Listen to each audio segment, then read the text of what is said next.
നമസ്കാരം. ഇന്നലെ ഭാരതത്തിൻ്റെ ബഹിരാകാശ ഗവേഷണ ചരിത്രത്തിലെ ഏറ്റവും പ്രധാനപ്പെട്ട ഒരു സംഭവമാണ് സതീഷ് ധവാൻ സ്പേസ് സെൻറ്റർ ശ്രീഹരിക്കോട്ടയിൽ നടന്നത്. എന്നാൽ നമ്മുടെ ദിനപത്രങ്ങൾ ഇന്ന് പരിശോധിക്കുമ്പോൾ അതിന് വേണ്ടത്ര ഒരു പ്രാധാന്യം എങ്ങും കാണാൻ കഴിഞ്ഞിട്ടില്ല. വേൾഡ് കപ്പ് ഫുട്ബോളിന് നൽകിയ പ്രാധാന്യത്തിൻ്റെ ഒരു ചെറിയ അംശം പോലും നൽകാൻ നമ്മുടെ ദിനപത്രങ്ങൾ അത് തയ്യാറായിട്ടില്ല എന്നുള്ളത് അത്ഭുതപ്പെടുത്തുന്നതാണ്. കാരണം ഇത് സ്വകാര്യ മേഖലയിലെ ആദ്യ റോക്കറ്റ് വിക്ഷേപണമാണ് ഇന്നലെ ശ്രീഹരിക്കോട്ടയിൽ നടന്നത്.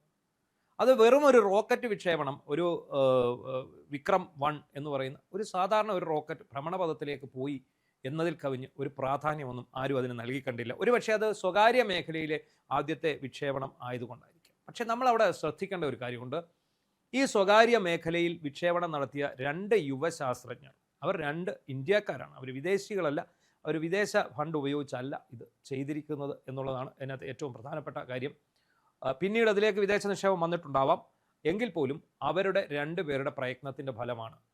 മുന്നിൽ പ്രത്യേകിച്ച് ഒരു ലക്ഷ്യവും ഇല്ലാതിരിക്കുന്ന സമയത്ത് ISRO പോലെയുള്ള ഒരു മികച്ച സ്ഥാപനത്തിൽ, ഇന്ത്യയിലെ ഏറ്റവും വലിയ സ്പേസ് റിസർച്ച് സെൻ്ററായിട്ടുള്ള ISRO പോലൊരു സ്ഥാപനത്തിൽ നിന്ന് തങ്ങളുടെ ജോലി രാജിവെച്ച് മുന്നിൽ മൂകമായ ചക്രവാളത്തിലേക്ക് ഇറങ്ങിപ്പോയ 2 യുവാക്കളാണ് ഇതിന് പിന്നിൽ, ഈ വിജയത്തിന് പിന്നിൽ. അത് തീർച്ചയായും ഹൈലൈറ്റ് ചെയ്യപ്പെടേണ്ടതാണ്. അത് സ്വകാര്യ മേഖലയിലെ ആയതുകൊണ്ട് മാത്രമാകാം ഒരുപക്ഷെ നമ്മുടെ വാർത്താ മാധ്യമങ്ങൾക്ക് അതൊരു വലിയ വാർത്തയല്ലാതെ പോയത് എന്ന് ഞാൻ കരുതുന്നു. പക്ഷേ ഈ ഒരു വാർത്ത കൊടുക്കേണ്ടതാണ്, കൊടുക്കപ്പെടേണ്ടതാണ്.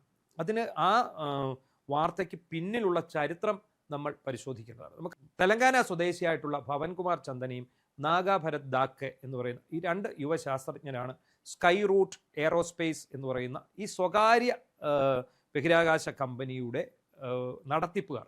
ഒരാൾ സിഇഒയും ഒരാൾ സിഒയാണ്, ചീഫ് എക്സിക്യൂട്ടീവ് ഓഫീസറും ഒരാൾ ചീഫ് ഓപ്പറേറ്റിംഗ് ഓഫീസറുമാണ്. ഇവർ ഈ ലക്ഷ്യത്തിലേക്ക് നടന്നെത്തിയ വഴി അത് നമ്മുടെ നാട്ടിലെ ഓരോ കുഞ്ഞുങ്ങൾക്കും ഓരോ വിദ്യാർത്ഥികൾക്കും അത് ഒരു പാഠമാകേണ്ടതാണ്. എങ്ങനെ ആണ് ബഹിരാകാശം സ്വപ്നം കണ്ട 2 പേർ, അവർക്ക് അതിലേക്ക് നീങ്ങാനുണ്ടായിരുന്ന ഒരു നല്ല പാത അവരുടെ മുന്നിൽ ഉണ്ടായിരിക്കുമ്പോൾ തന്നെ ആ പാതയിൽ നിന്ന് വ്യതിചലിച്ച് ഒരു പുതിയ തങ്ങളുടേതായ രീതിയിൽ തങ്ങളുടേതായ ഒരു സംരംഭവുമായിട്ട് രംഗത്ത് വരിക. അതുതന്നെ ലോക ചരിത്രത്തിൽ 2ാമത്തെയോ 3ാമത്തെയോ രാജ്യമാണ് സ്വകാര്യ മേഖലയിൽ ബഹിരാകാശ ഗവേഷണ രംഗത്ത് പ്രോത്സാഹനം നൽകി ഒരു റോക്കറ്റ് അയക്കുന്നത് എന്നുള്ളതും നമ്മൾ അറിയേണ്ടതായിട്ടുണ്ട്. പവൻകുമാർ ചന്ദന എന്ന് പറയുന്ന തെലങ്കാന സ്വദേശി, പഠിക്കാൻ മിടുക്കനൊക്കെ ആയിരുന്നു, പക്ഷേ കണക്കിൽ ഏറ്റവും പിന്നോക്കമായിരുന്നു. CBSE ക്ലാസ്സുകളിൽ പഠിക്കുമ്പോൾ 10ൽ 100ൽ 51 മാർക്ക് കണക്കിന് വാങ്ങിയ ആളാണ്. എന്ന് പറഞ്ഞാൽ അത്ര ബ്രില്യൻ്റ് അല്ലായിരുന്നു അദ്ദേഹം കണക്കിൽ. ഈ 51 മാർക്കുമായിട്ട് നിന്ന ഈ പവൻകുമാറിനെ അദ്ദേഹത്തിൻ്റെ പിതാവ് കൊണ്ടുപോയി ചേർക്കുന്നത് സയൻസ് സബ്ജക്റ്റിലേക്കാണ്, മാത്സ് അടങ്ങുന്ന സയൻസ് സബ്ജക്റ്റിലേക്കാണ്. അവിടെ നിന്ന് അദ്ദേഹം പാസ്സാകുന്നു. പാസ്സായിട്ട് ഖരഗ്പൂർ IITയിൽ പോയി MTech എടുക്കുന്നു, മെക്കാനിക്കൽ എഞ്ചിനീയറിംഗ്.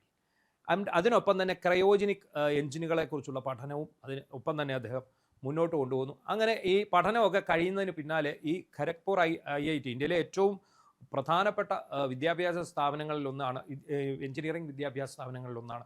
അവിടെ നിന്നും ക്യാമ്പസ് റിക്രൂട്ട്മെൻറ്റിലൂടെ ISRO ഈ പവൻകുമാറിനെയും റിക്രൂട്ട് ചെയ്യുന്നു. അദ്ദേഹം നമ്മുടെ തിരുവനന്തപുരത്താണ് ജോലി ചെയ്തത് ISROയിൽ. അതിനുശേഷം 2007 അദ്ദേഹം ഈ ISROയിൽ കയറുന്നു. വെറും 5 വർഷം, ചുരുക്കം കാലയളവിന് ശേഷം ഒരു നാൾ അദ്ദേഹം ഈ ജോലി രാജിവെക്കും.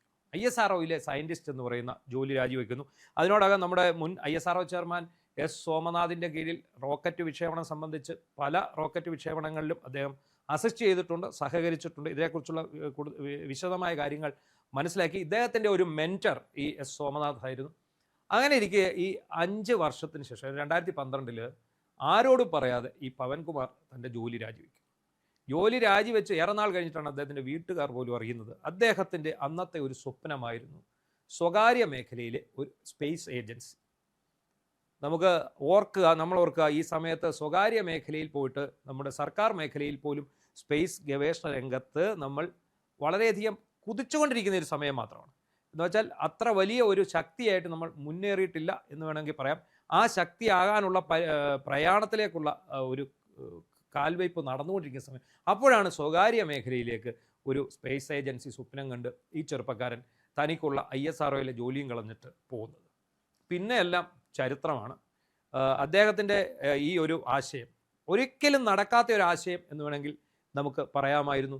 കാരണം ഇന്ത്യ പോലൊരു രാജ്യത്ത് സ്വകാര്യ മേഖല സ്പേസ് ഏജൻസിക്ക് സ്വകാര്യ മേഖല തുറന്നു കൊടുക്കുമോ എന്നൊരു സംശയമുണ്ടായിരുന്നു. പക്ഷേ അദ്ദേഹം നടത്തിയ നീക്കങ്ങൾക്കെല്ലാം ഫലം കണ്ടു. 2018 ആയപ്പോഴേക്കും അത്തരം ഒരു നിലപാട് ഇന്ത്യൻ സർക്കാർ സ്വീകരിക്കുന്നു.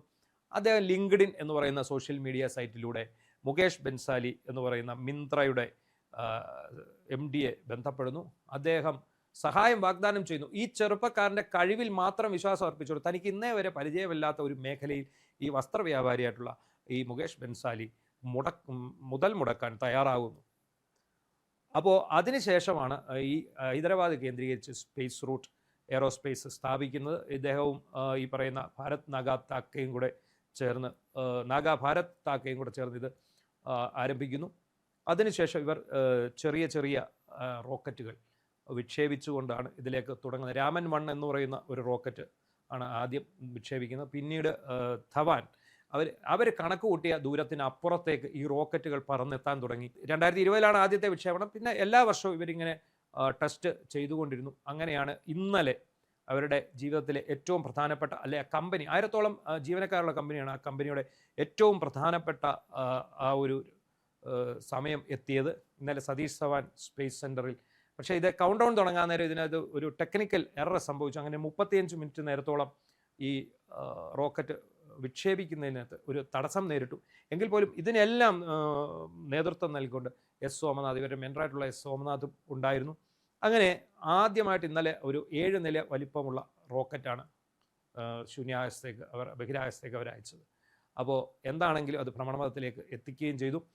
എന്താണെങ്കിലും ഈ ചെറുപ്പക്കാരുടെ ഈ മുന്നേറ്റം ഇന്ത്യക്ക് ഏറ്റവും പ്രതീക്ഷ നൽകുന്നതാണ്. ലോകരാജ്യങ്ങളുടെ ഇടയിൽ സ്വകാര്യ ബഹിരാകാശ ഏജൻസികളെ പ്രോത്സാഹിപ്പിക്കുന്നതിൽ 4ാമത്തെ രാജ്യമായിട്ട് ഇന്ത്യ വളരുകയാണ്. അതിനൊപ്പം തന്നെ വിദേശ നിക്ഷേപങ്ങൾ ഇന്ത്യയിലേക്ക് വരുന്നു. ഈ റോക്കറ്റ് മേഖലയിലേക്ക് വിദേശ നിക്ഷേപങ്ങൾക്ക് തയ്യാറായ ആൾക്കാരെത്തും. നമുക്കറിയാം എലോൺ മസ്കിൻ്റെ സ്പേസ് എക്സ് പോലെയുള്ള സ്ഥാപനങ്ങൾ.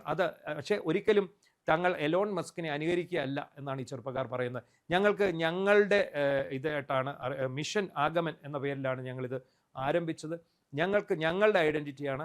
ഞങ്ങളെ ഒരിക്കലും ഇലോൺ മസ്കിനെ ആ ഒരു തലത്തിലേക്ക് വിശേഷിപ്പിക്കരുതെന്നാണ് ഇവരുടെ ആവശ്യം.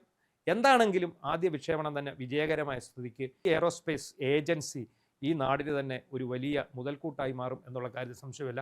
സ്വകാര്യ മേഖലയിലാണെന്ന് കരുതി നമ്മളതിനെ പ്രോത്സാഹിപ്പിക്കാതിരിക്കരുത്. നമ്മുടെ രാജ്യത്തിലേക്ക് വിദേശ നാണ്യം എത്തിച്ചേരുന്ന ഒരു പ്രക്രിയയാണ് ഈ ചെറുപ്പക്കാർ നടപ്പാക്കുന്നത്. അതിലൊക്കെ ഉപരി അവരുടെ ചിന്തകൾ, അവരുടെ തലച്ചോർ ഒരു വിദേശ രാജ്യത്തിനും തീരെഴുതി കൊടുത്തിട്ടില്ല. ഒരു വിദേശ രാജ്യത്തിനും അവർ വാടകയ്ക്ക് കൊടുത്തിട്ടില്ല. ഈ ഇന്ത്യ മഹാരാജ്യത്തിന് വേണ്ടിയാണ് അവർ നിൽക്കുന്നത്. ആ നിലയ്ക്ക് അവർ കയ്യടി അർഹിക്കുക തന്നെ ചെയ്യും.